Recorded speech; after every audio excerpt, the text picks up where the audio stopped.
বাংলাদেশ কার হাতে নিরাপদ মনে করেন? আমার কাছে শেখ হাসিনাই ভালো ছিল। যাই করছে দেশটা তো ভালো চালাইছে। বাংলাদেশে আমার কাছে শেখ হাসিনাই নিরাপদ মনে হয়। লুটপাটও হয়েছে কিন্তু দেশের উন্নয়ন হয়েছে।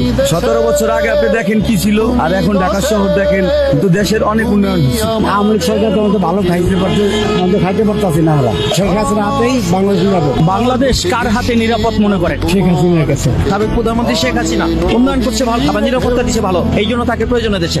সে তো লুটপাট করেছে, লুটপাট সবাই করে, পৃথিবীর সব দেশেই আছে, কমার বেশি।